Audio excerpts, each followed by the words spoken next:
Amém. Muito bem. Vamos então ao nosso texto de hoje, Romanos capítulo 12. Eu farei a leitura do versículo 1 até o versículo de número 8. Entretanto, o nosso texto de hoje, para a nossa reflexão, são apenas os versículos 6, 7 e 8. Para a gente poder relembrar o contexto, a gente volta na leitura desde o verso 1. Romanos capítulo 12, de 1 a 8. Rogo-vos, pois, irmãos, pelas misericórdias de Deus, que apresenteis o vosso corpo por sacrifício vivo, santo e agradável a Deus, que é o vosso culto racional. E não vos conformeis com este século, mas transformai-vos pela renovação da vossa mente, para que experimenteis qual seja a boa, agradável e perfeita vontade de Deus.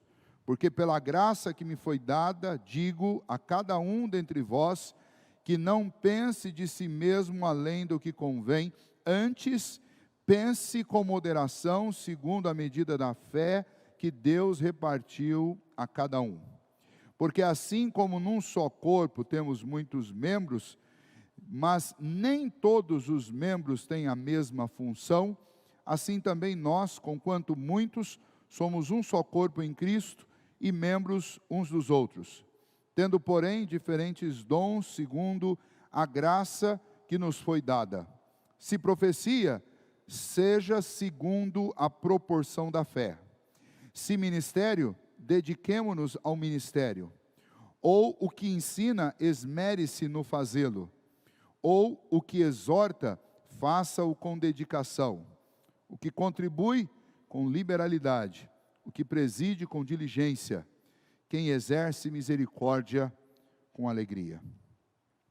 Bondoso Deus, mais uma vez suplicamos a Tua direção e o derramar do Teu Espírito sobre o nosso coração, juntamente com a Tua palavra, concedendo-nos, ó Deus, a iluminação e o entendimento que vem do Senhor, para compreendermos, ó Pai, o Teu ensino nesta noite para cada um de nós, para aplicá-lo ao nosso coração e à nossa vida. E assim, ó Deus, colhermos os bons frutos que a Tua palavra nos chama a dar, mediante o poder capacitador do Teu Santo Espírito. Assim te pedimos nesta hora, em nome de Jesus. Amém. Muito bem, recordando o que nós vimos há 2 semanas atrás, sobre esse texto, né? Nós falamos aí a respeito do que está entre o versículo 3 e o versículo de número 5, relembrando que o Senhor, através do apóstolo Paulo, nos chama a uma vida de moderação, né? Na busca de saber qual é a vontade de Deus para a minha vida, e de entender isso, eu devo pedir ao Senhor, em primeiro lugar, que Ele me ajude a me enxergar, como de fato eu sou, e com os dons e talentos que Deus deu para a minha vida, né? Para que eu entenda qual é o propósito dele para mim. Porque se Deus me deu determinado dom, é porque Ele quer me usar para determinado fim, tá? Então, Paulo, ele começa, né, exatamente aí no verso 3, tratando esse assunto, dizendo, olha, através daquilo que eu recebi do Senhor, né, a graça que me foi dada, ele está falando do dom que Deus deu a ele vem agora exortar os irmãos, né, usando o dom que Deus havia lhe dado, e ele diz para aqueles irmãos, olha, porque pela graça que me foi dada, ou seja, este dom que Deus me deu, o apostolado, a capacidade de ensinar como um mestre, de pregar como um profeta, digo a cada um dentre vós que não pense de si mesmo além do que convém, ou seja, vocês precisam entender o que vocês são, né, quem vocês são de fato neste reino de Deus.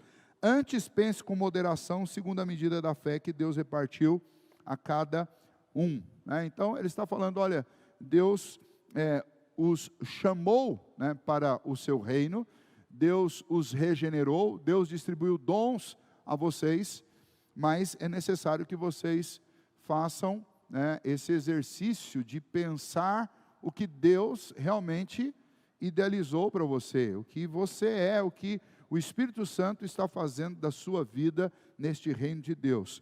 Pense com moderação sobre si mesmo. Não pense que você é mais do que o que Deus te deu e nem que você é menos. Seja aquilo que Deus quer que você seja realmente, com temor e tremor.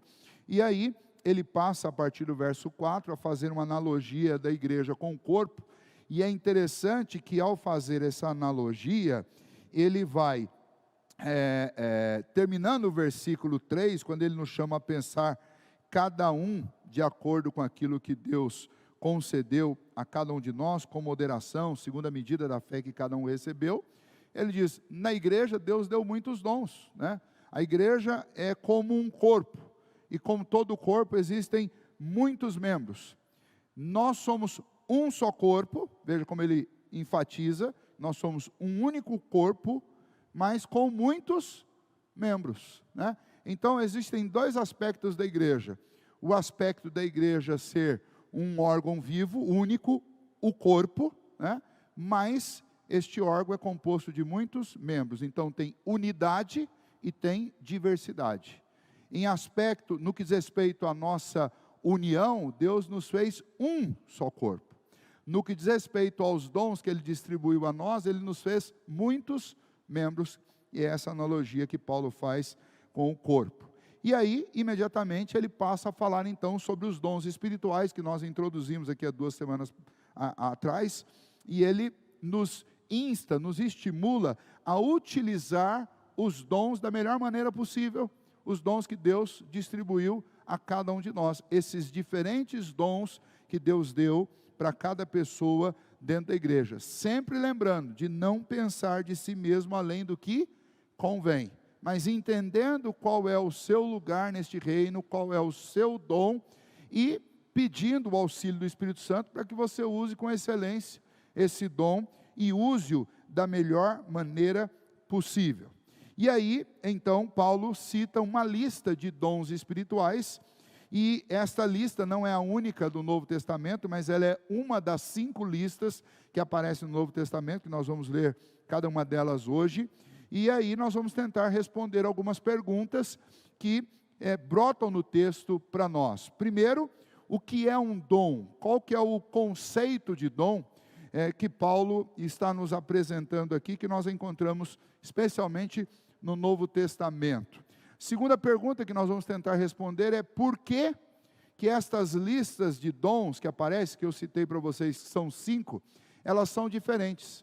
Cada lista é de um jeito diferente e aparecem dons. Alguns dons aparecem em todas as listas, alguns aparecem só em algumas, e alguns aparecem apenas em uma. Por quê que é diferente, né? E nós vamos tentar responder isso também. E, por fim, nós vamos pegar cada um desses dons e explicar o que eles são e como nós devemos exercê-lo. Eu acredito que hoje a gente só consegue trabalhar o dom de profecia, que é o que eu havia dito para vocês há 2 semanas atrás, que a gente ia gastar um tempo especial, exatamente pela ênfase no nosso tempo, a esse dom especificamente, né? Ele ressalta para nós dentro dessa lista de dons. Por quê? Porque nos últimos 100 anos, aí, o último século, esse dom tem sido extremamente buscado, e muita coisa sobre esse dom tem sido dita, e a grande maioria delas são coisas falsas sobre esse dom. Então é necessário que a gente entenda perfeitamente o que ele é, em que consiste, o que ele não é, né? E as inconsistências daqueles que ensinam algo diferente, ou que dizem ter o dom, mas praticam algo diferente daquilo que acontecia lá no primeiro século. Com a graça de Deus a gente vai vencer então esses assuntos. Então vamos primeiro lá entender o conceito neotestamentário de dom. O que é um dom? Tá? E aí, nesse aspecto, então, nós temos pelo menos aí 3 informações importantes que aparecem para nós no verso 6. Tá? A primeira delas é que Paulo está falando aqui de dons espirituais. E a palavra dom que aparece aí é a mesma palavra graça. Quando você lê dom ou quando você lê graça no Novo Testamento, é a mesma palavra traduzida de uma forma diferente, mas é a mesma palavra, a mesmíssima palavra. Então, de cara, você já pode entender uma coisa: um dom é uma graça de Deus. Tanto que Paulo, aqui logo no versículo 3, ele usa a palavra graça como sinônimo de dom. Pelo dom que me foi dado, eu digo isso para vocês. Né? Pela graça que me foi dada, eu digo isso a vocês. Paulo está dizendo a mesma coisa, só que ao invés de usar a palavra dom, para não ficar redundante, uma vez que ele já ia falar de dons espirituais, ele usa a palavra graça. E então, o significado de dom e de graça é que isto é uma dádiva de Deus.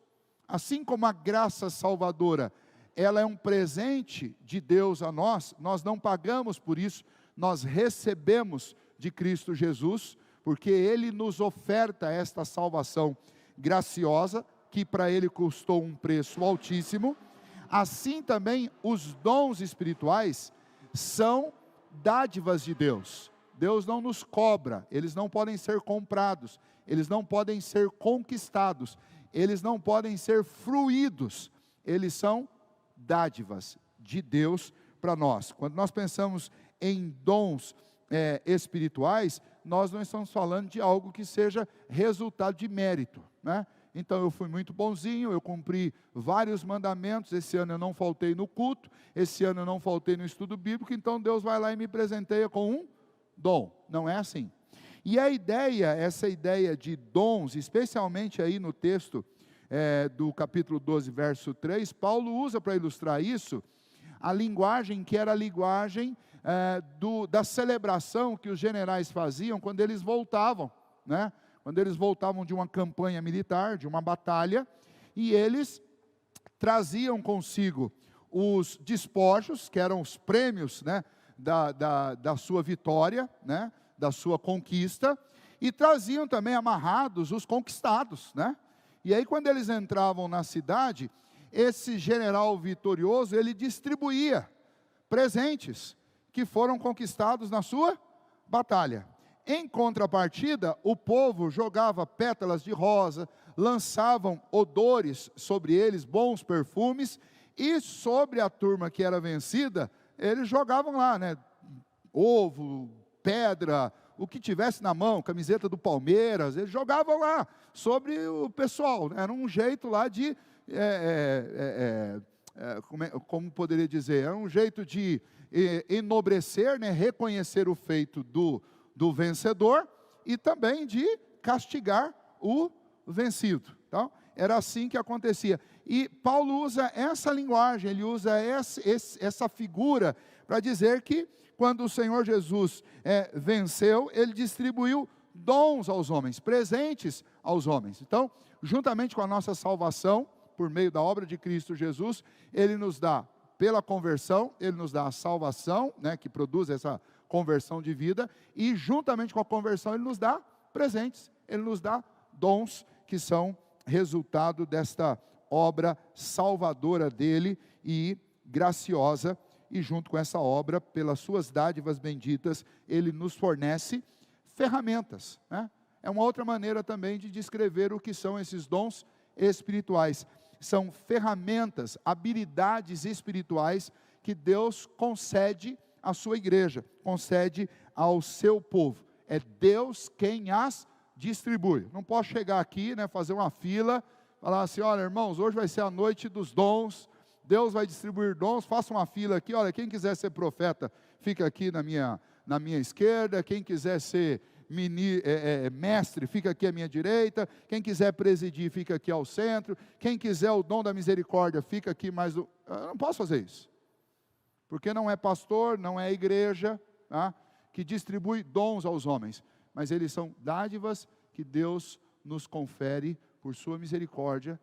Ele nos habilita espiritualmente para alguma obra específica.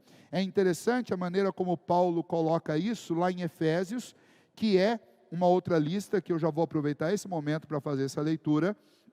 Nós vamos utilizar mais à frente, mas vamos ler agora já. Lá em Filipenses, no capítulo 4, a partir do versículo 7, Paulo fala sobre estes dons, e ele descreve como uma graça, como um dom, como um presente de Cristo para o seu povo, que é essa linguagem que eu acabei de citar para vocês, só para a gente confirmar isso, né? Efésios capítulo 4, de 7 a 8. E a graça foi concedida a cada um de nós segundo a proporção do dom de Cristo, Por isso diz, quando ele subiu às alturas, levou o cativo o cativeiro e concedeu dons aos homens. É aquilo que eu acabei de citar para vocês da linguagem militar, né?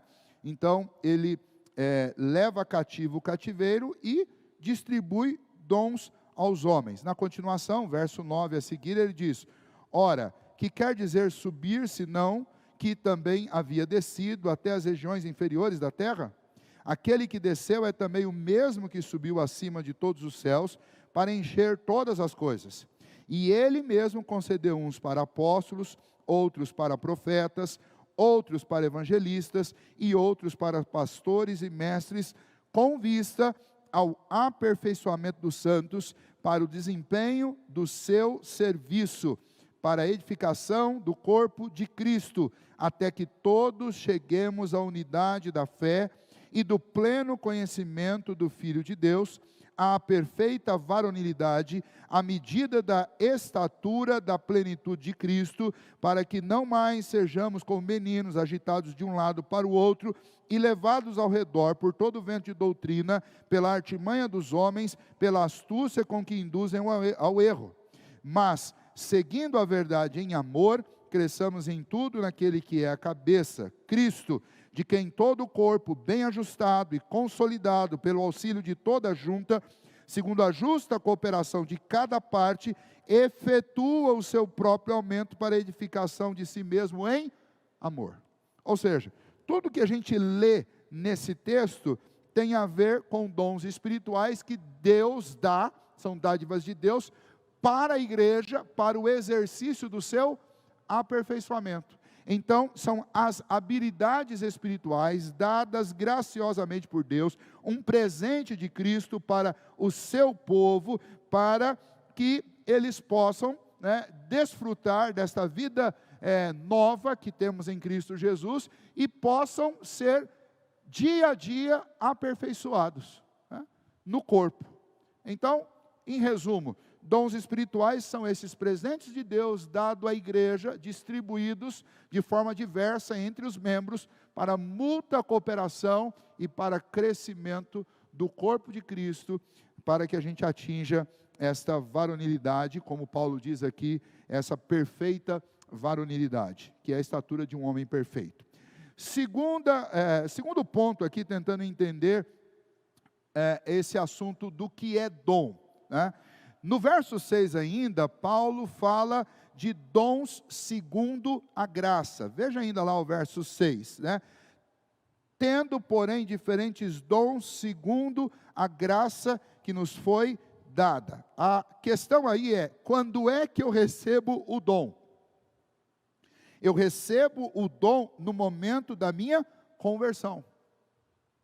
Mas não de forma instantânea, e não de forma automática. Bom, como é que a gente pode destrinchar melhor isso? Primeiro ponto, Deus concede dons espirituais a homens não convertidos? Não, porque o dom, conforme Paulo coloca aí para nós, tendo porém diferentes dons segundo a graça que nos foi dada. Ou seja, ele está usando aqui no mesmo versículo, na mesma frase, tanto a tradução dom, como a tradução graça. Então ele está fazendo distinção aqui, da mesma palavra, ele está fazendo distinção entre dom e graça. Quando ele fala de dom, ele está falando dessas habilidades. Quando ele fala de graça, segundo a graça que nos foi dada, ele está falando da salvação. Então, quando é que eu recebo os dons espirituais? Depois de ter recebido a graça salvadora. Isso é importante para que eu entenda que precede os dons espirituais a verdadeira conversão, autêntica e verdadeira conversão em Cristo Jesus. Somente um coração convertido a Cristo é um coração que recebe estas habilidades. Agora, pastor, aconteceu a minha conversão, ela é genuína, eu não tenho dúvidas sobre isso, mas eu ainda não sei os meus dons, será que eu tenho? Então, duas respostas. Primeiro, sim, Deus distribuiu dons aos homens. E Paulo diz, segundo a graça que nos foi dada, Ele nos deu dons. Você consegue identificá-los imediatamente? Não. Você depende do corpo de Cristo. Depende de tempo no corpo de Cristo. Você consegue desenvolvê-los automaticamente? Não. Deus me dá o dom, mas esse dom vai ter que ser reconhecido e exercitado no meio da igreja e no mundo onde o Senhor nos colocar. Tem muita gente que passa 10 anos na igreja e não sabe qual é o seu dom. E aí num belo dia, às vezes até pela necessidade de alguém cobrir ali alguém que faltou, essa pessoa vai lá e faz. E quando ela faz, ela descobre que ela está habilitada para fazer aquilo, né? E a partir dali começa uma caminhada em que ela vai desenvolver aquele dom durante muitos anos, até o fim da vida, tá? Então, a gente precisa entender isso. Esses dons são segundo a graça, portanto, eles são para aqueles que foram convertidos a Cristo Jesus. Eles são equipamentos que o Espírito Santo nos fornece. Se é o Espírito Santo que me capacita e que me dá esses equipamentos, o Espírito Santo tem que primeiramente habitar o meu coração. Então, estamos falando de convertidos. E à medida que eu vou sendo exercitado nesta fé, nesta nova vida, esses dons vão ser notados ou por mim, ou talvez sejam notados pela própria igreja. Né? Pela própria igreja. Quando eu fui convidado para ir para o instituto e depois para ir para o seminário, embora minha avózinha, ela desde pequenininha falava assim, esse menino vai ser pastor, esse menino vai ser pastor, eu cresci ouvindo isso, mas na época em que eu fui chamado para ir para o instituto pela igreja, eu estava me preparando para ir para a PM, tinha feito um concurso da PM, tinha sido aprovado, tinha feito lá o TAF, né, o teste de aptidão física, tinha sido aprovado, tinha encaminhado as documentações para Porto Velho, que era a capital do estado onde eu morava, em Rondônia, e eu estava absolutamente certo. Eu já tinha servido na base aérea, amava a vida militar, e estava absolutamente decidido que eu ia seguir aquele caminho, né? E o dia em que o meu pastor me procurou, ele me encontrou no correio, postando a documentação, porque como eu morava no interior, tinha que mandar a documentação para a capital, colocando os documentos lá. E quando eu estava chegando lá, tinha uma fila, né? Ele chegou de moto do correio, porque ele tinha ido em casa, minha mãe tinha falado, ele foi no correio, pôs os documentos lá para ser polícia, né? E aí o pastor chegou lá e bateu no meu ombro e falou, rapaz, você não foi chamado para ser polícia não, você foi chamado para ser pastor. Então assim, quem veio me informar do meu dom? Foi o meu pastor. E ele veio fazer isso em nome do quê? Em nome de um conselho que tinha conversado sobre esse assunto e tinha tomado essa decisão de me oferecer essa oportunidade. E por que eles fizeram isso? Porque uma igreja, onde eu trabalhava como líder de jovens, tinha identificado isso. Algo que eu tinha, ao longo da minha vida, ouvido da minha avó, mas não era uma coisa que eu tinha, olha, realmente eu acho que eu sou isso e vou atrás disso. Não, eu achava que eu era polícia e estava indo atrás de ser, aliás, eu achava que eu era soldado, e estava indo atrás de ser soldado. De vez em quando ainda tem gente que fala assim, você está meio parecido com um soldado, mas isso aí é outra história. Muito bem. Os dons espirituais, não necessariamente eles são percebidos por você. Às vezes às vezes não, quase sempre é a igreja, é a liderança da igreja que identifica seu dom e te chama para exercer esse dom, e o Espírito Santo vai te capacitar, e a igreja vai participar desse treinamento, né? Essa semana eu vi na conferência lá de avivamento, que estava acontecendo em Pinheiros, o reverendo Jeremias, ele falou uma frase que me marcou. Ele falou assim, olha, às vezes a gente chama alguém, olha, você tem que vir para a igreja, ou alguém que está passando por um problema, você tem que firmar mais na igreja. A pessoa fala, pastor, estou cheio de problema. E ele falou assim, nessa hora você tem que responder para a pessoa, o seu problema é uma ferramenta de Deus para melhorar a gente. Então você tem que vir para cá com os seus problemas, porque os seus problemas fazem parte da solução. Assim como os meus também. Você vai chegar aqui na igreja, vai encontrar um monte de gente problemática. Os nossos problemas vão ajudar você a melhorar, vai aperfeiçoar os seus. A igreja é isso, não é um lugar de gente perfeita, mas é um lugar de gente com problema, mas o meu problema Deus usa para curar o seu. E por aí vai, né? E eu guardei muito essa frase, por quê? Porque nem sempre a gente consegue identificar o nosso papel no corpo de Cristo, mas Cristo sabe, o Espírito Santo sabe, e se for necessário, o Espírito Santo vai fazer com que a igreja mesmo desperte o ministério na vida da pessoa, né? E quase sempre é necessário. Então, esse é o segundo ponto aqui, quando a gente está tentando conceituar dom, né? Terceiro, os dons são diferentes. São muitos dons e são diferentes. Por quê? Bom, porque a igreja tem muitas necessidades. Porque a igreja tem muitas áreas que precisam de atuação. E porque nós todos somos diversos, nós não somos iguais. E essa diversidade, ela faz parte das engrenagens da igreja, do corpo de Cristo. Imagine, e Paulo faz esse tratamento de uma forma muito especial lá em 1 Coríntios, nós vamos ver numa das listas. Ele diz lá, imagine se todo mundo no corpo fosse olho, ou todo mundo fosse ouvido, né? Ou imagine se todo mundo fosse pé. Como é que o corpo funcionaria? Não pode ser assim. Cada um precisa ter uma função. Então, Deus concede dons, né? Não é o dom. Deus concede dons aos homens, aos membros da igreja. Cada dom é diferente do outro. Mesmo quando Deus concede a duas pessoas, né? Duas pessoas diferentes, Ele concede o mesmo dom, o dom de pregar, por exemplo. Será que elas vão pregar iguaizinhas? Não vão. E Deus vai dar a cada uma delas uma característica, uma capacidade diferente uma do outro. E a partir daí, você tem uma outra situação, que é a situação de desenvolver o dom que Deus te deu. Um pode correr mais e aperfeiçoar mais, e outro menos. Isso tudo vai acabar refletindo no resultado final. Mas ambos receberam dons. Agora, Deus deu múltiplos dons. E aí, nós vamos passar então lá para a questão da lista.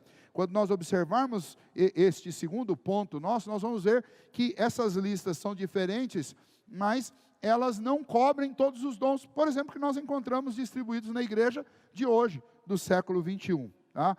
O Senhor concedeu dons aos homens, Deus concedeu dons aos membros da igreja, muitos, com muitas finalidades. Para quê? Para que houvesse dentro da igreja ensino, para que houvesse socorro do necessitado, para que houvesse quem presida. Ou seja, dons espirituais são estas ferramentas que Deus deu para esse corpo, que é um, mas que é composto de muitos membros. E então, todos nós temos dons espirituais. Então aqui a gente já pode aplicar e desmistificar algumas ideias.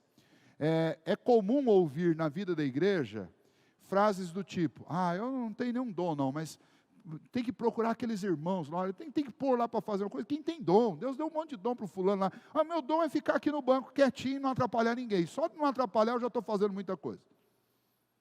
Está errado. Porque Deus distribuiu dons a todos os membros.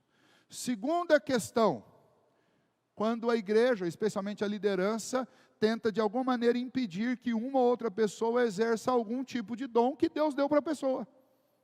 Não enxergando esse dom, ou não dando espaço, não passando a vez. Né? Tem gente que se apropria de uma determinada área da igreja, de tal forma que ninguém consegue chegar mais. E aí a impressão que dá é que Deus agora, no que diz respeito a determinado dom, Deus tirou férias, porque esse daí vai durar 100 anos, e então durante os próximos 100 anos não tem vaga para esse dom aqui na igreja. Esse é um outro problema, né? Que é quando a gente se acha tão suficiente numa determinada área da igreja que a gente não pensa em oferecer espaço para que outros que tenham o mesmo dom que a gente possam trabalhar. Esse é um segundo mito que a gente tem que desfazer na vida da igreja, né? Terceiro, que dons espirituais são para aqueles mais crentes, porque na igreja tem mais crente e menos crente. Não, se você é crente convertido, Deus distribuiu dons a você também. Pastor, mas eu não consigo, eu não sou daqueles que ora de segunda a sexta. Você conhece alguém que é assim?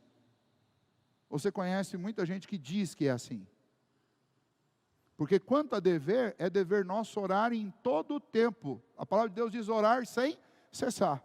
Mas tem gente que parece que ora mais do que os outros, mas tem que tomar cuidado, porque às vezes é propaganda enganosa. Né? Tem pastor por aí, inclusive na IPB, que adora tirar foto de joelho na igreja orando de madrugada.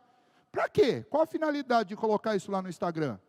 Será que é para parecer mais espiritual do que os outros? Será que a maneira que eu provo de que eu sou uma pessoa de oração é tirando uma foto de joelho? Não é? Então a gente tem que tomar muito cuidado com essas aparências que estão por aí em todo lugar. E com essa ideia de que dons espirituais são para pessoas, entre aspas, mais espirituais do que as outras. Meu amigo, se você é cristão de verdade, então você é espiritual. Por quê? Porque o Espírito Santo habita em você. E se alguém tentar dizer alguma coisa diferente disso, está redondamente enganado. E infelizmente isso está dentro da igreja, e isso não pensa, pastor, mas isso é um lugar muito remoto onde isso acontece. Eu estava numa reunião do Supremo Concílio em 2010.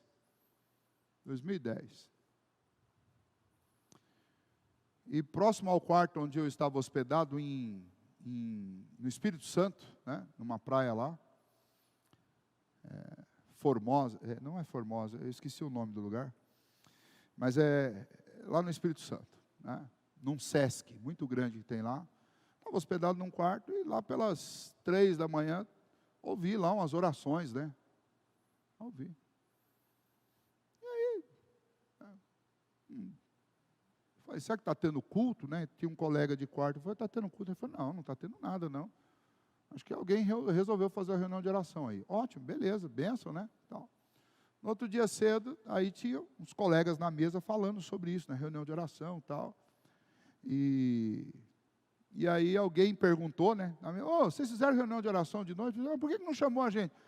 É só para o pessoal que gosta mais de orar mesmo, pessoal mais espiritual mesmo, né? Então, não é para todo mundo.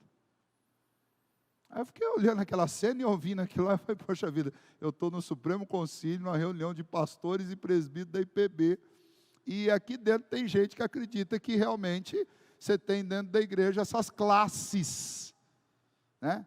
De gente mais espiritual e menos espiritual. Quer dizer, o Espírito Santo, ele fez distinção dentro do próprio corpo? Não, eu não estou dizendo aqui, irmãos, que não exista gente que é desmazelada, descomprometida com coisas que Deus nos manda ser comprometido e que outros são mais comprometidos. Mas quando eu admito esse tipo de classificação de que tem crente espiritual e crente carnal, eu estou redondamente equivocado. Crente é crente, né? Eu posso ter momentos em que eu preciso ser exortado, sim, mas eu desconheço essa ideia de crente carnal. Carnal é incrédulo, né? Crente é crente. Quando a gente fala de carnalidade, nós estamos falando de alguém que ainda não foi convertido. Pastor, mas quando Paulo fala de fraqueza? Bom, Paulo está falando de um crente, né? E quando ele fala de carnalidade, ele está falando da vida dele antes de Cristo. E quando ele fala de tentações, o crente é tentado também, mas ele não está sucumbido à carnalidade. Ele é espiritual, o Espírito Santo habita nele. Então a gente tem que tomar cuidado com esses misticismos religiosos. Eu fui criado numa denominação e muitos que têm contato com igrejas pentecostais vão entender perfeitamente o que eu estou falando. Eu fui criado numa denominação em que lá só podiam ser líderes, e eu lembro do sofrimento do meu pai com isso, de alguns parentes que nós tínhamos com isso, só podiam ser obreiros se falassem língua estranha. E meu pai era um homem muito crente, mas ele era um homem também muito inteligente. E ele lia a Bíblia e ele entendia, e ele falava assim, olha, se um dia eu falar numa outra língua, vai ser por um impulso do Espírito Santo, mas eu, de mim mesmo, não vou enrolar a língua para parecer que eu sou espiritual. Resultado, nunca falou língua estranha até hoje. E nunca teve a oportunidade de poder exercer nenhum tipo de ministério na igreja onde ele está até hoje, porque essa denominação só concede ministérios para quem fala em outra língua, porque quem fala em outra língua, vamos lá, é espiritual. Ou seja, você tem na mesma igreja duas classes, você tem os carnais e os espirituais. Então, esse tipo de entendimento, ele não é bíblico. Qual a base bíblica para isso? Paulo diz, quem recebe dons? Os que receberam a graça. Quem recebeu a graça? Os que foram salvos em Cristo Jesus. Ou seja, todo crente. Ok? Então vamos lá. Segunda parte aqui do nosso estudo. por que que Paulo, inclusive o próprio Paulo, cita 4 listas diferentes de dons, e Pedro, que nós lemos na abertura, cita ainda uma 5ª lista, bem pequenininha, com 2 dons. Por que que existe essa diferença? Bom, vamos primeiro dar uma olhadinha nas listas, né? Então nós temos aqui em Romanos 12, de 6 a 8, uma lista. Corre comigo aí, dá uma olhadinha em 1 Coríntios 12, 1 Coríntios 12, do versículo 1 até o versículo 10, eu tenho uma segunda lista. Quero ler rapidamente com vocês. Paulo diz, a partir do verso 1, a respeito dos dons espirituais, não quero, irmãos, que sejais ignorantes. Sabeis que outrora, quando éreis gentios, deixáveis conduzir-vos aos ídolos mudos, segundo éreis guiado. Por isso vos faço compreender que ninguém que fala pelo Espírito de Deus afirma anátema Jesus. Por outro lado, ninguém pode dizer Senhor Jesus, senão pelo Espírito Santo. Ou seja, se vocês são crentes e temem a Cristo, o Espírito Santo está dentro de vocês. Ponto que nós já trabalhamos aqui. Aí ele vem, ora, os dons são diversos, mas o Espírito é o mesmo. E também há diversidade nos serviços, mas o Senhor é o mesmo. E há diversidade nas realizações, mas o mesmo Deus é quem opera tudo em quem? Em alguns? O mesmo Deus é quem opera tudo em todos. Todos os membros do corpo. A operação de Deus e do Espírito Santo de Deus. Vamos lá. E há diversidade nas realizações, mas o mesmo Deus é quem opera tudo em todos. A manifestação do Espírito é concedida a cada um, visando a um fim proveitoso.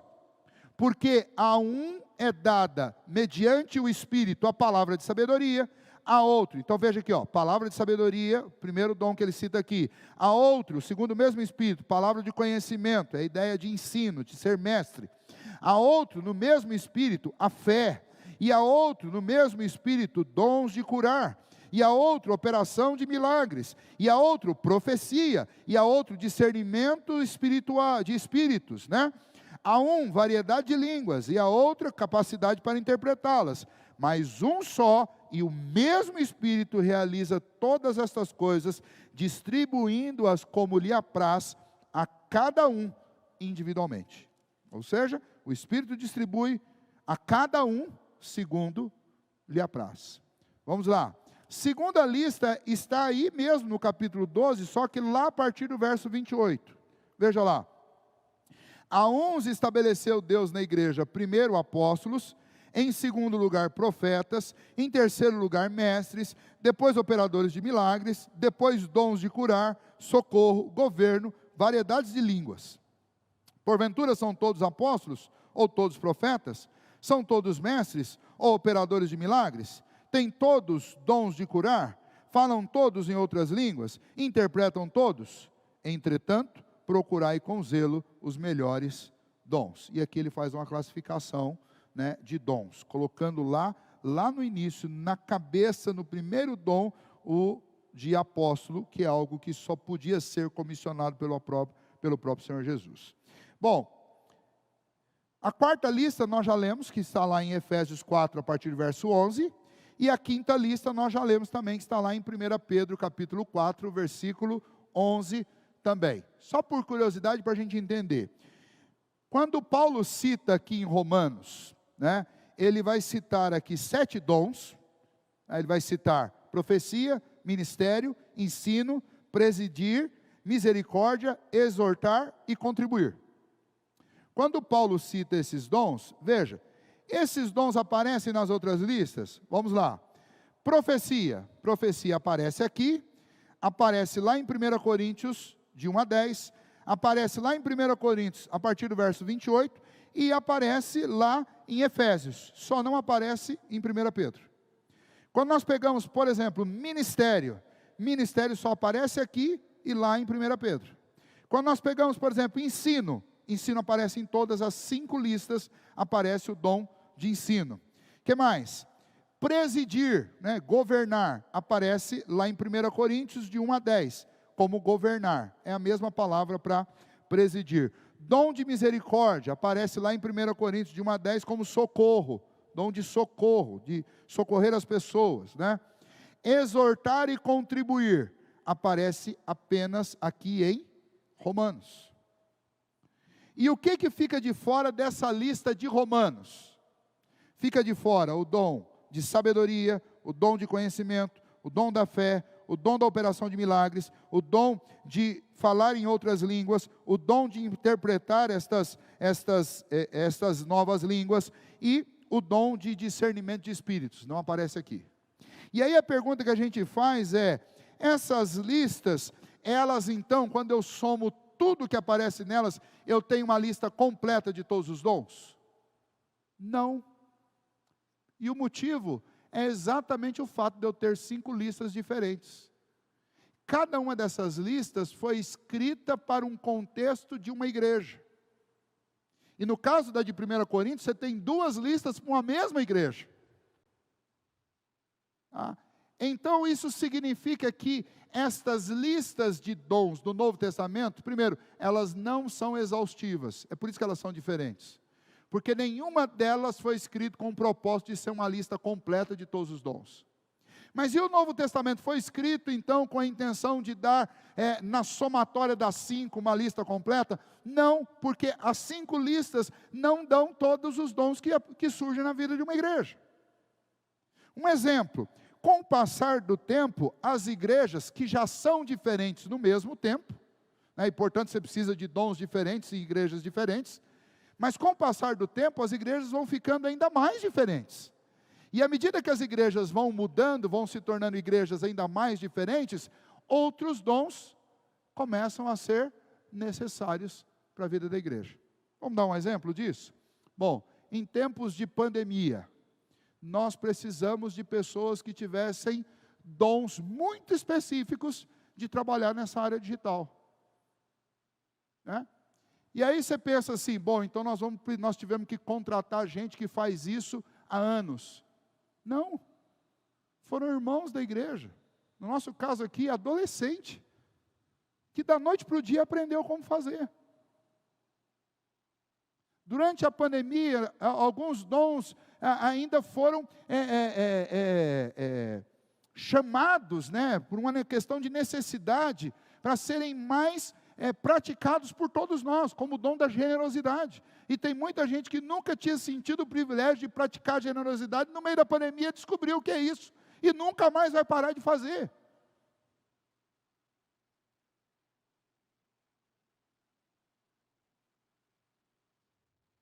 Ao longo da história da igreja, muitas questões, muitas necessidades contextuais de um determinado momento exigiram da igreja pessoas que fossem habilitadas com dons muito específicos.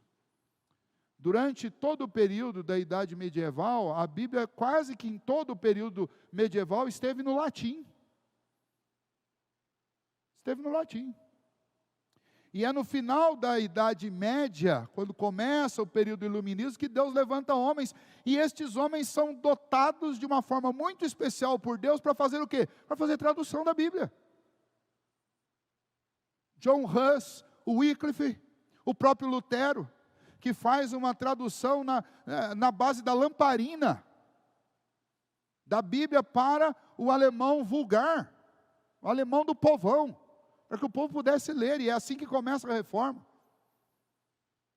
Ou seja, estas coisas, estas obras, elas são frutos da ação de Deus, distribuindo dons aos homens. No nosso tempo, nós temos necessidade de trabalhos na igreja que ainda não foram inventados. Eu ouvi essa semana também que eu achei o máximo, uma ideia que surgiu do nada, no meio de uma palestra. Alguém está falando, nós estamos precisando de gente na igreja com o dom de cuidar de crianças durante a noite, para que os casais que não conseguem ter tempo para ter uma conversa, possam sair de casa um pouquinho. Mas já pensou, quem ia imaginar um negócio desse? É ou não é um dom que poderia abençoar a vida de muitos casais? Casais com filhos que estão passando uma dificuldade de relacionamento, estão distantes, longe, porque trabalham muito, porque chegam em casa, têm que atender as necessidades dos filhos. Na época da pandemia isso piorou muito, e não tem mais diálogo. Já pensou a gente fundar um ministério aqui na igreja, o Ministério de Jovens Casais, que cuidam de crianças no sábado, para liberar os casais casados para ter uma noite romântica, para conversar. Aí precisa ter dom para cuidar de criança, não precisa? Hã?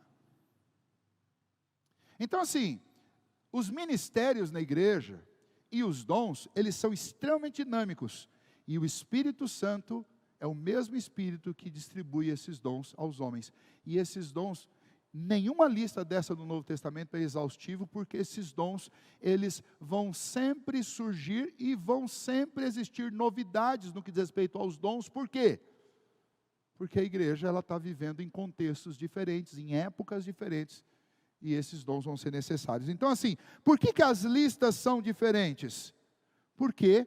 Porque as igrejas são diferentes. Igrejas são como indivíduos, são como corpo. Você pode, não é à toa que Paulo compara uma igreja a um corpo. Igrejas são como pessoas. Se a gente pegar aqui na nossa cidade, tem mais de 130 igrejas. Se você pegar cada uma delas, cada uma tem um perfil, cada uma tem um jeito. É como uma pessoa, cada um tem um rosto, cada uma tem um gosto, cada um tem um formato. Por quê? Porque nós somos diferentes e as nossas igrejas também são.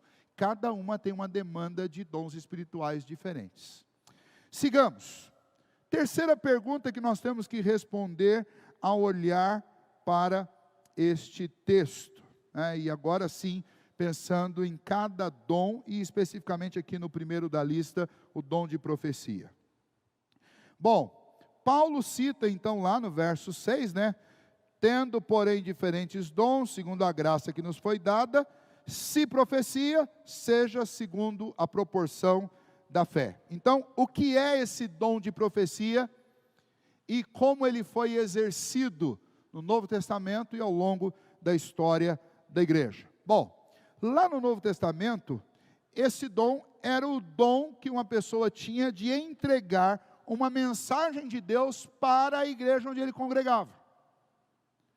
A exceção era para alguns homens que eram conhecidamente, neste período, profetas itinerantes. Vou citar para vocês 3, porque eles são citados lá no livro de Atos: Ágabo, Silas e Judas.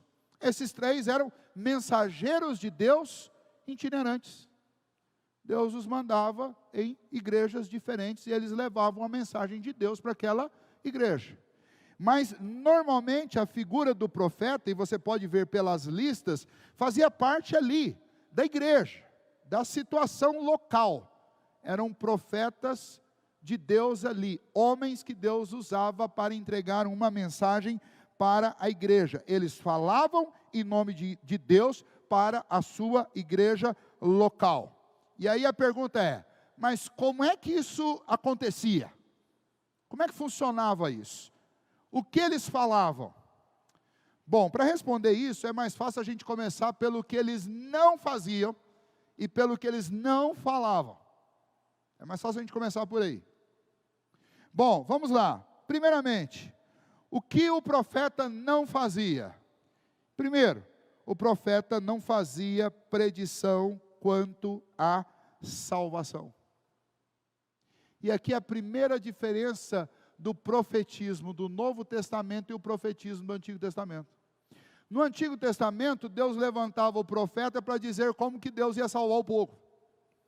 E o profeta vinha sempre trazendo a mensagem da promessa de um Messias, a mensagem de que Deus ia disciplinar o povo para poder salvá-lo, a promessa de que Deus ia livrar o povo aqui numa determinada circunstância, prefigurando o que Cristo ia fazer. Mas no Antigo Testamento, o profetismo, ele sempre tinha como propósito mostrar como Deus ia salvar.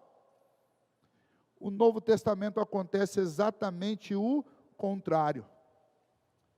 As mensagens trazidas por estes profetas, elas não tinham este cunho de informação a respeito de como Deus ia salvar, porque a obra de Cristo estava realizada completamente. Cristo tinha vindo, ele entregou a vida dele na cruz, e ele se fez castigo, ele se fez oferta em nosso lugar, ele enfrentou a nossa dívida, pagou essa dívida, e diferente então do Antigo Testamento, esses profetas aqui, eles não prediziam salvação, mas eles chamavam o povo, a instrução verdadeira a respeito de como Deus havia salvado. Essa é a primeira diferença.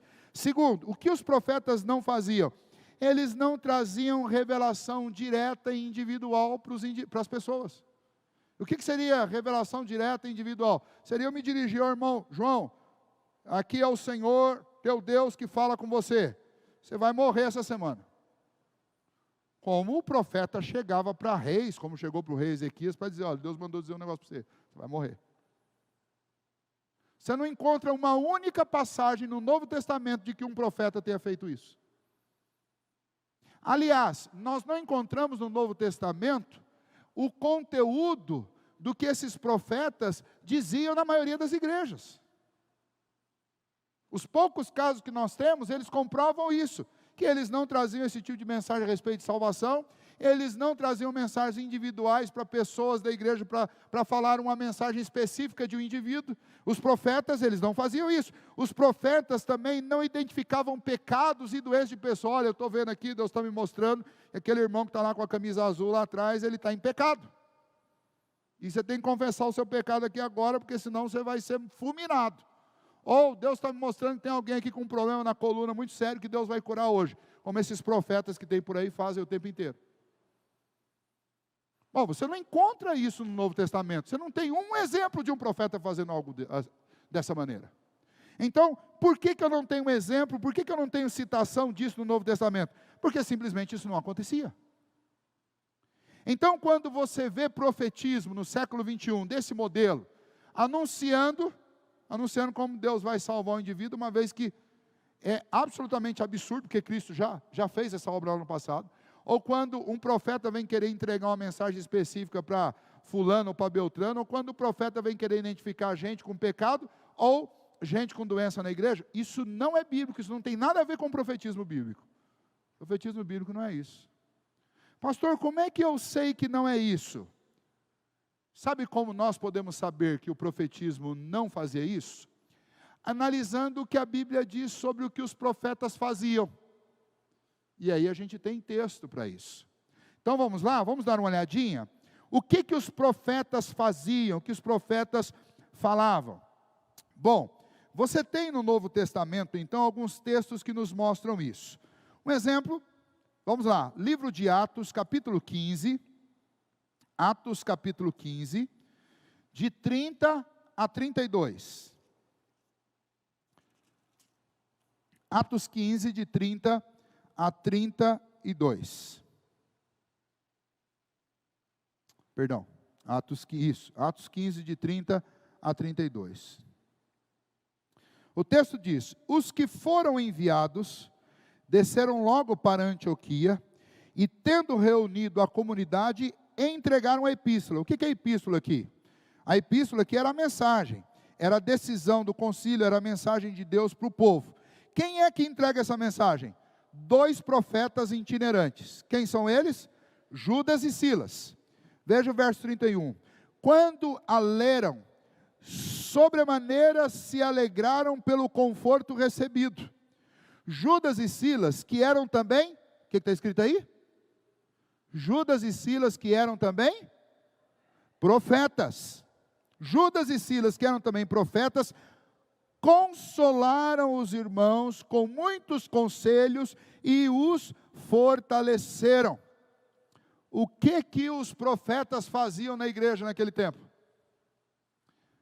Instruíam com o conselho, que é a epístola, consolavam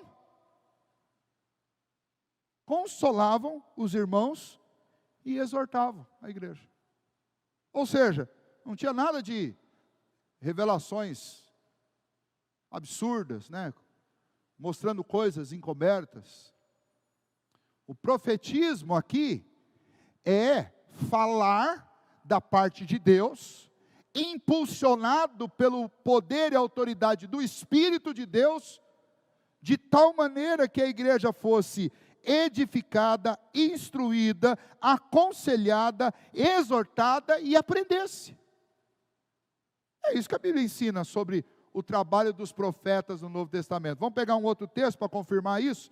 1 Coríntios capítulo 14, vamos lá de novo, profeta. 1 Coríntios capítulo 14,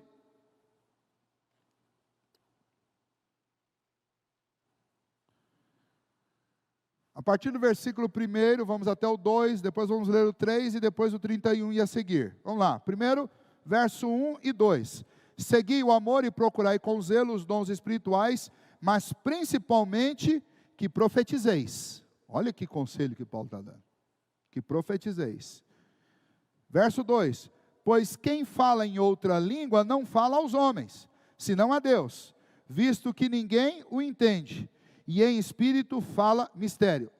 Ou seja, ele está antagonizando o que o profeta fazia com o que fala em outra língua fazia. Então o profeta não é o cara que vinha aqui, ou chegava na igreja e começava a falar em outra língua, né, que ninguém entendia. O profeta é alguém que falava com clareza. As pessoas entendiam o que ele estava falando. Vamos lá, verso 3, olha aí agora, vamos no versículo 3. Mas o que profetiza fala aos homens, edificando, exortando e consolando. O que o profeta no Novo Testamento fazia? Aqui, ó, nós temos dois autores. Nós temos Lucas, que escreveu Atos, lá no capítulo 15, e nós temos aqui Paulo, que escreveu 1 Coríntios, no capítulo 14, dizendo a mesma coisa. Qual que era o papel do profeta no Novo Testamento? Era instruir, era consolar e era exortar. Esse era o papel do profeta. E aqui Paulo está fazendo essa comparação, dizendo assim, olha, não adianta ter um monte de gente que fala em língua estranha, nós precisamos de profeta. Porque o profeta faz o quê? Vou ler de novo. O profeta, ele é aquele que edifica, exorta e consola. Verso 3 do capítulo 14. Vamos lá na frente, versículo 31, lá na frente. Verso 31 diz, porque todos podereis profetizar, um após o outro, para todos aprenderem a serem consolados. Olha, está dizendo, tem 20 profetas aqui nessa noite, todo mundo vai poder falar. Porque é importante que a igreja aprenda e seja consolada. Não é para ninguém trazer adivinhação, não é adivinhação. É trazer ensino, consolo e exortação para a vida da igreja. É isso que ele está dizendo. Verso 32, os espíritos dos profetas estão sujeitos ao próprio profeta. Não é uma coisa descontrolada. O profetismo do Novo Testamento é algo consciente, controlado, que não traz confusão. Verso 33 ele diz, porque Deus não é de confusão, e sim de paz, como em todas as igrejas dos santos. Conservem-se as mulheres, e aí não vou entrar nesse assunto agora, que isso aqui dá pano para manga, tá? Deixa para uma outra.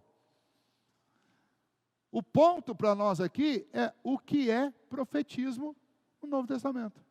Profetismo no Novo Testamento, portanto, vamos lá, era falar de tal maneira que a igreja fosse edificada, consolada e exortada.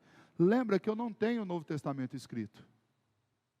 Então, estes homens, eles ou aprendiam dos profetas, ou o próprio Espírito Santo os impulsionava a falar com sabedoria para a igreja, a exortar, a ensinar, a consolar. Não tem nada de revelar pecado, revelar doença, não tem nada de entregar profecia particular. Era os 3 textos dizem, para que todos aprendessem.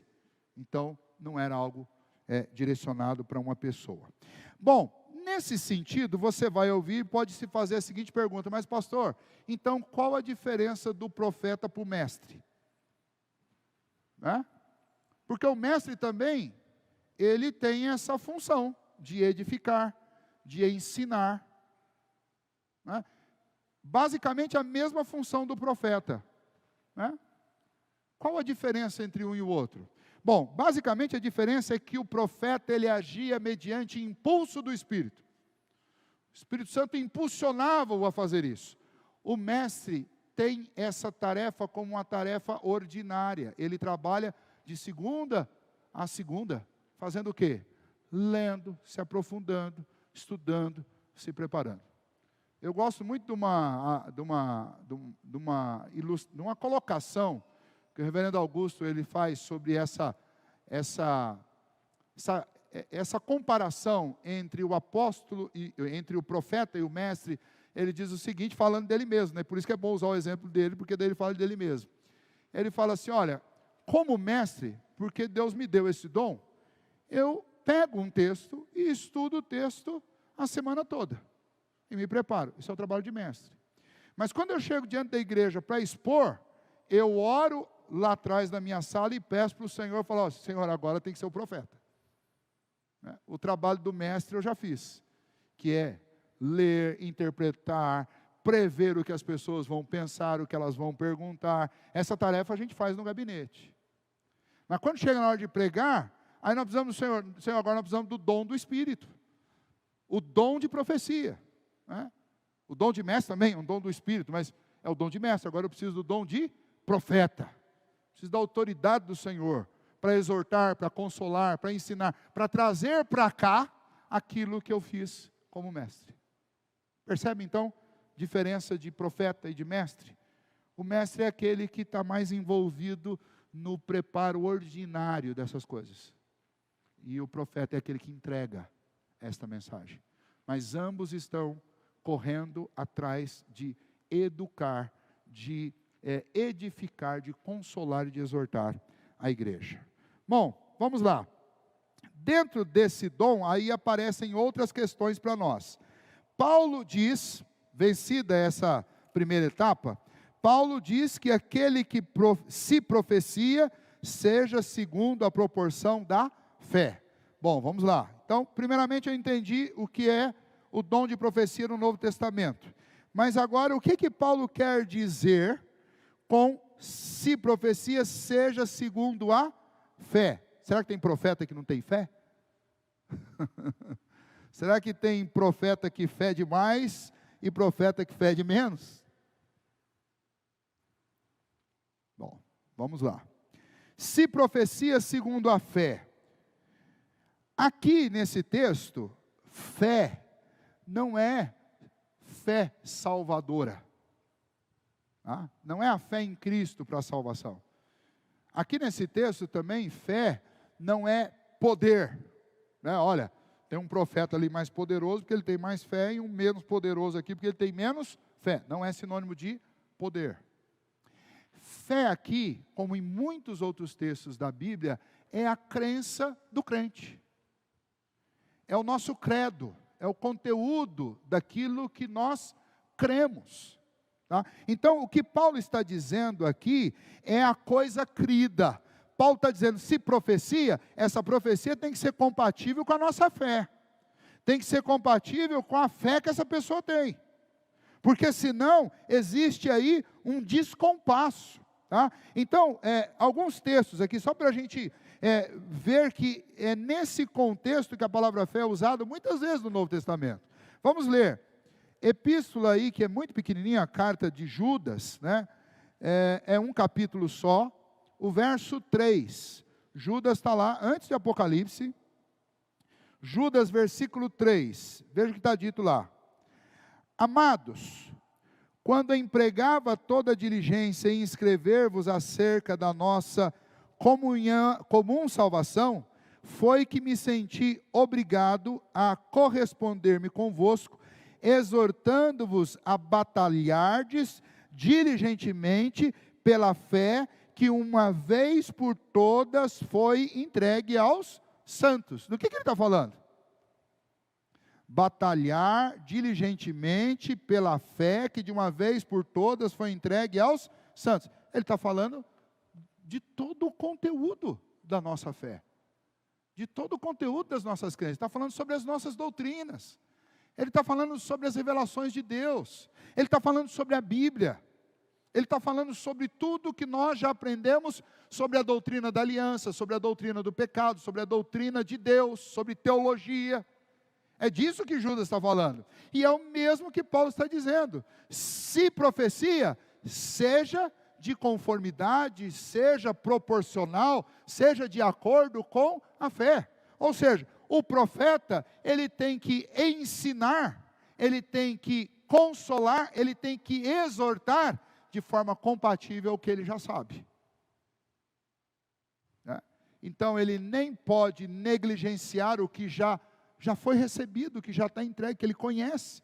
Então, ele não vai vir aqui entregar uma mensagem. Vamos abrir um parênteses aqui.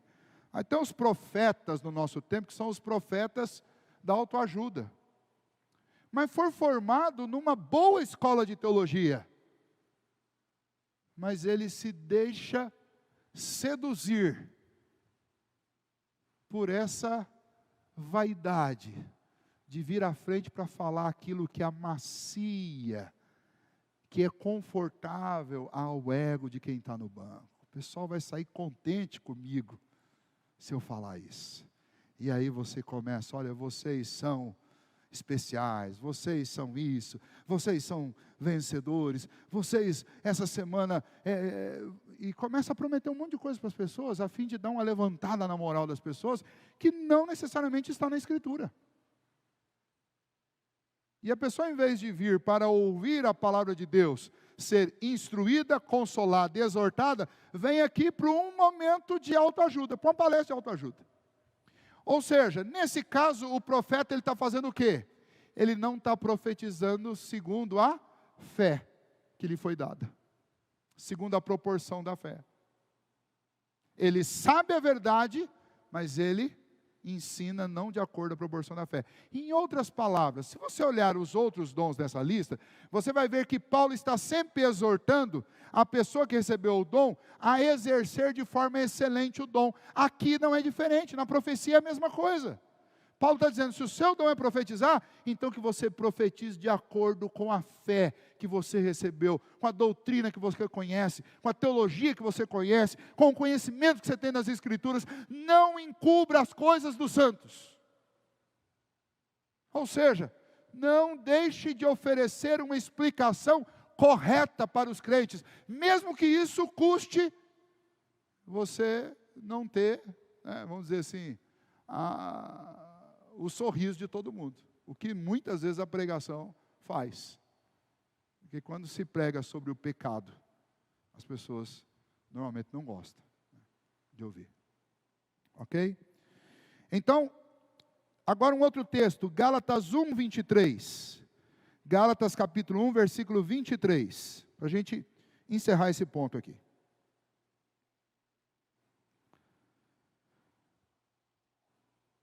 Ouviram somente dizer, aquele que antes nos perseguia, agora prega a fé que outrora procurava destruir.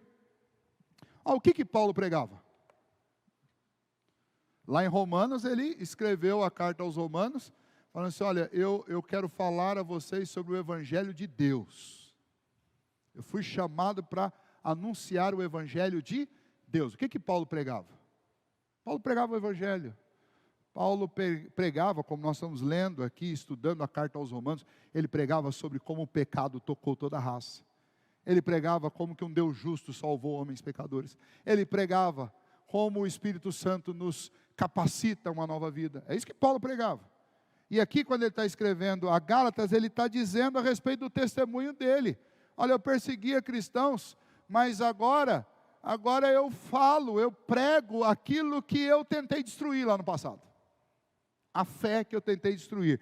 Então, em resumo, a profecia, ela necessariamente tem que ser análoga à fé. É isso que Paulo está dizendo. Então, quando a gente pensa em dom de profetizar, mais uma vez se confirma que os profetas não falavam de coisas aleatórias. O profetismo no Novo Testamento não é dizer assim, Roberto, olha, Deus está me mostrando aqui que você vai comprar um carro, você vai ter um carro assim, assim, assim, assado, da cor tal, tal. Isso é conteúdo de fé? Isso tem a ver com a fé? Não. Paulo está dizendo, se profecia, seja de acordo com a fé que você recebeu. Então você não vai ficar falando aí, não vai ficar fazendo adivinhação sobre a cor da casa de ninguém. Fulano vai casar com... Olha, Deus está me mostrando que você vai casar com uma moça assim, assim, assada. É só sair por aí procurando, que ela tem esse perfil. Isso é conteúdo da fé? Não, não é. A profecia tem que ser análoga à doutrina. Ou seja, o profetismo do Novo Testamento ensinava o quê? Ensinava aquilo que já estava na Escritura e que estava sendo registrado também. Tá? Então, ao longo da história da igreja, esses dons, eles foram utilizados na vida da igreja, naquela época e hoje, e existe uma ordem muito específica, né, que é o final aqui para nós sobre esse assunto. Existe uma ordem muito específica no Novo Testamento que os profetas tinham que ser julgados. Tinham que ser julgados. Então, 2 textos bíblicos para a gente, então, encerrar. 1 Coríntios capítulo 14, olha lá, ó. 1 Coríntios capítulo 14, versículo 29. Olha aqui o que Paulo ordena. Tratando-se, eu vou ler do 26 para ficar mais claro, tá? Que fazer, pois, irmãos? Quando vos reunis, um tem salmo, outro tem doutrina, este traz revelação, aquele outro língua, e ainda um outro interpretação. Seja tudo feito para edificação, o crescimento da igreja. No caso de alguém falar em outra língua, que não seja mais do que 2, quando muito 3, e isto não é ao mesmo tempo, sucessivamente, e que haja intérprete. Eu não sei o que os irmãos das igrejas pentecostais, e eu posso falar de carteirinha, porque eu passei por lá, cresci lá. Por que eles não entendem o que está na Escritura? Aí, em certa hora do culto, começa, 20, 30, 40, 50, cada um começar a gritar um negócio diferente. Não há quem interprete. E aí, qualquer pessoa com o mínimo de raciocínio no meio daquilo ali, fala assim, eu estou no meio de um monte de fanático. Meu povo padece por falta de conhecimento. E aí, crente vira motivo de piada. Por quê? Porque não lê a Bíblia. Está escrito aqui. Se alguém fala em língua, que seja 2, 3 no máximo. Um sucessivamente ao outro, não os dois ao mesmo. E isso se tiver intérprete. Se não tiver intérprete, não fala. Fica quietinho e edifica a si mesmo. Que ninguém vai julgar se é de Deus ou não é de Deus. Isso não cabe a nós. Mas se não tem intérprete, fala com você mesmo. Deus vai te edificar em secreto, se for de Deus. Se não for, mas também você não vai prejudicar ninguém. Agora, vamos continuar.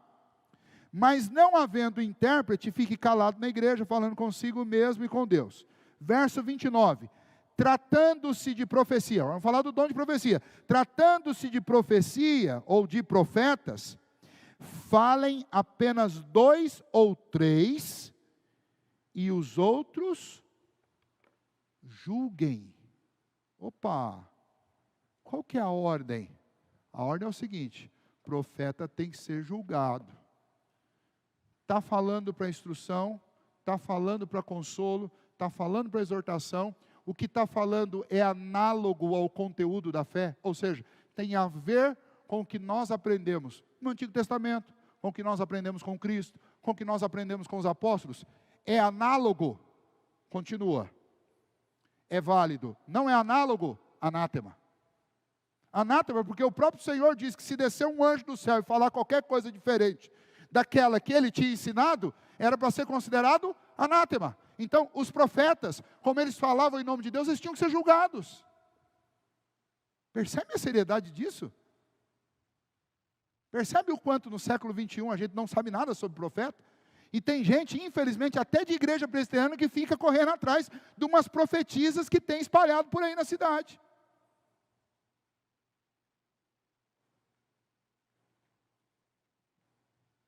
Mais um texto sobre esse julgar. 1 Tessalonicenses, capítulo 5.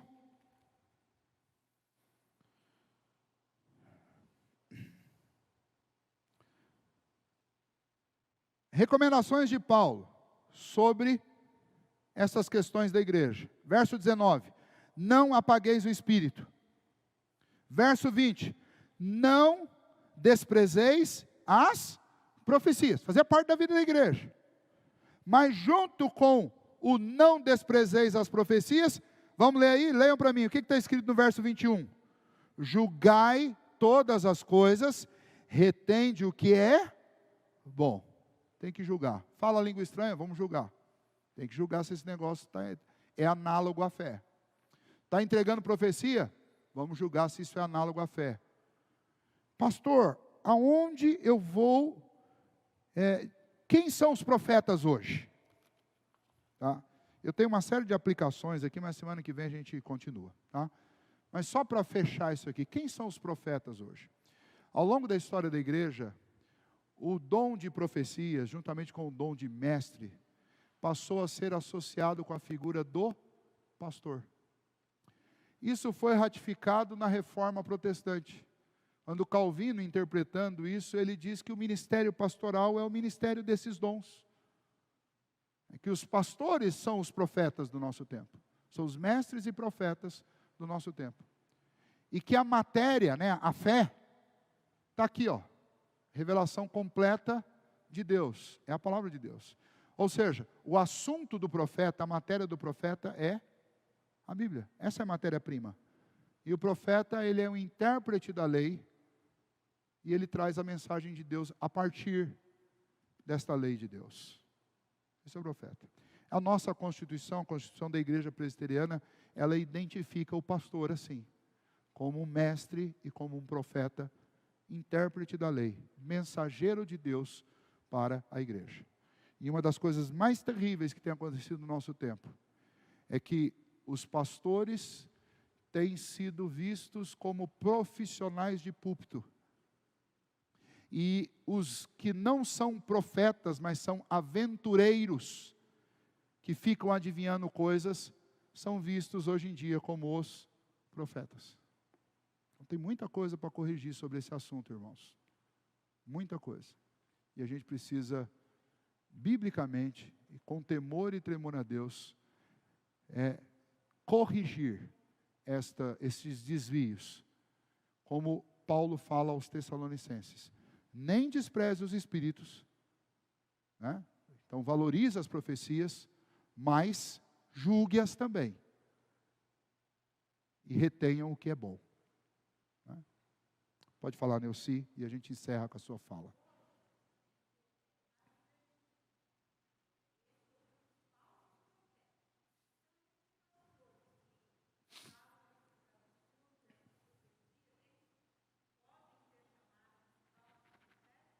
Não só podem, como devem. A pergunta que foi feita aqui, para quem está acompanhando de longe, essas pessoas, sejam pastores, sejam aqueles que se auto-intitulam apóstolos, ou qualquer líder de uma comunidade, ou estas pessoas tidas como pessoas poderosas de oração na cidade, que o povo vai lá visitar, igual as pessoas vão visitar a mãe de santo, adivinhadores. Essas pessoas, a pergunta que foi feita aqui, podem ser chamadas de falsos profetas, como os falsos profetas eram chamados no período bíblico? E a minha resposta é, não só podem, como devem. Devem. E o princípio é muito simples. Se a palavra de Deus diz que até mesmo um anjo, que a gente veja descendo do céu, falar alguma coisa que não seja de acordo com o conteúdo da fé, que não seja análogo à fé, deve ser considerado maldito. Imagine um homem pecador. Então, meus queridos, não cedam a essa tentação, que é a tentação do signo. Por que as pessoas abrem o jornal e vão ler signo? Porque é uma tentação querer saber do futuro. Uma tentação. E os aproveitadores da fé, eles se valem dessa fragilidade, dessa tentação do homem, para poder levar multidões atrás deles, para dentro de templos. E ficam lá adivinhando lá quem está doente. E é uma coisa tão idiota, me desculpa a palavra, mas é uma coisa tão idiota, vou repetir. Porque você chegar num lugar onde tem 200 pessoas e falar que Deus está te mostrando que tem alguém ali com dor na coluna, poxa, gente, até uma criança dá risada num negócio desse. Mas tem gente que sai dali e fala assim, olha, Deus revelou e tal, e o cara sai dali disposto a entregar a casa e o carro para o tal do profeta. E não duvidem, é exatamente essa a intenção. É fazer um refém, para poder dominar pelo medo, porque se o cara, ele tem uma intimidade tão grande dessa com Deus, que Deus revela a minha doença para ele, imagine se Deus começar a revelar as coisas erradas da minha vida para esse cara. Ou imagine que esse cara começa a pedir a Deus para fazer alguma coisa comigo. Eu não vou correr o risco. Melhor entregar a chave do carro para ele. É assim. É assim que esses aproveitadores da fé tiram tudo de gente de boa fé, mas mal instruída, que não aprendeu biblicamente o que é profetismo. Tá? Então, que Deus nos ajude a ter cuidado com essas coisas e julgar os profetas. Né? O profeta de vocês aqui hoje, nesse tempo, é o pastor Wesley. Julguem ele. Confiram se o que ele está dizendo está na Bíblia. Leva o assunto para casa. Está na internet. Ouça de novo em casa. Consulte livros. Compare com outras pregações. É justo, a igreja tem que fazer isso. Para que ela nunca seja refém de nenhum profeta ou de um falso profeta. Vamos orar. Bondoso Deus, obrigado, Pai, por esta noite. E queremos, diante do Senhor, pedir que o Senhor nos ajude. Esses dias nossos são difíceis e existem muitas seduções e enganos espalhados por aí. Mas nós queremos, ó Deus, exercitar os dons que o Senhor distribuiu a cada um de nós e exercitá-los, ó Deus, da melhor maneira possível. Para isso te pedimos, capacita-nos cada vez mais com o Teu Espírito. Para isso pedimos ao Senhor, ajuda-nos, ó Deus, a ter bom entendimento e boa consciência bíblica a respeito dos dons espirituais. Para que a gente possa julgar, ó Deus, os profetas, julgar, ó Deus, estes mestres, e julgar não no sentido, ó Deus, de buscar algo condenatório, mas julgar no sentido de submeter à prova aquilo que está sendo ensinado e aquilo que está sendo dito.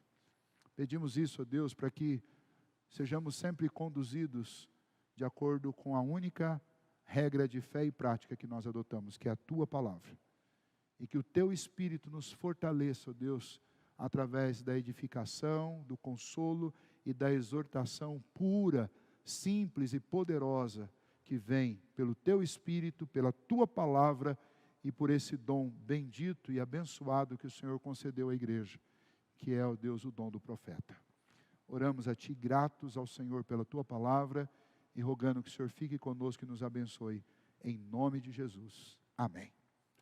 Deus abençoe, irmãos. Uma boa noite a todos vocês e até domingo, se Deus nos permitir.